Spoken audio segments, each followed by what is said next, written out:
So, we've got this situation where Jane Street, the global high-frequency trading giant, is facing a pretty hefty challenge from SEBI, right?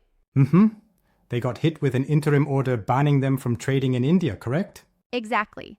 And it's not just a ban. SEBI's also going after nearly Rs 4,843.5 crore in what they call unlawful gains. The alleged manipulation involves expiry day trading that distorted options pricing. Right. So basically, SEBI accuses them of artificially influencing the market. That sounds like a complex play. Yeah, exactly. The crux is that they allegedly engaged in what's being called extended marking the close trades, which is essentially manipulating the index right at the close on expiry day. Mm-hmm. They supposedly made a huge profit, around Rs 36,671 crore between January 2023 and March 2025. Wow, that's massive.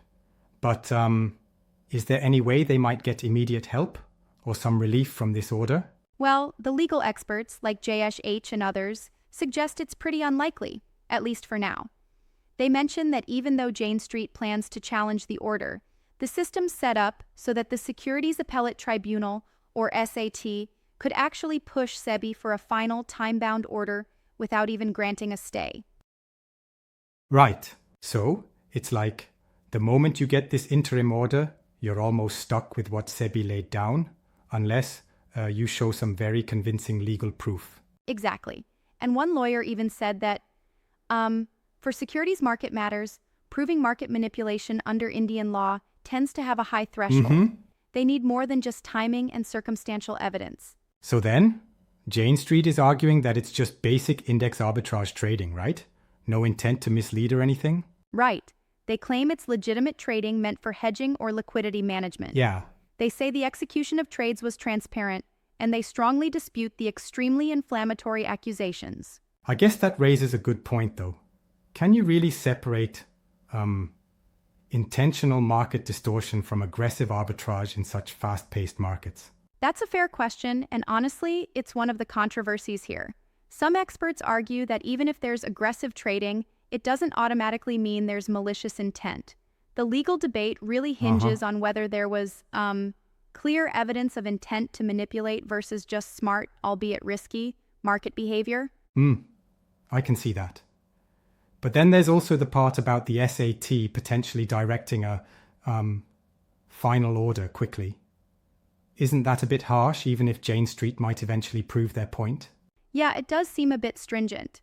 However, as one former legal officer mentioned, the Supreme Court has backed SEBI's power to act swiftly when there's a risk of market-wide damage. Right. The ex parte nature of the order is kind of justified from a regulatory standpoint. Makes sense.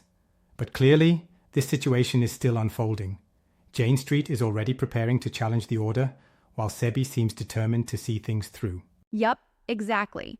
And as the appeal moves forward, we'll probably see the SAT potentially set a deadline, forcing SEBI to issue a final decision. This could give Jane Street some breathing room to argue their case in a more detailed hearing. It's quite the high-stakes legal and regulatory battle. I'll be really interested to see how the courts balance the need for market protection with ensuring fair play for these large trading firms. Totally.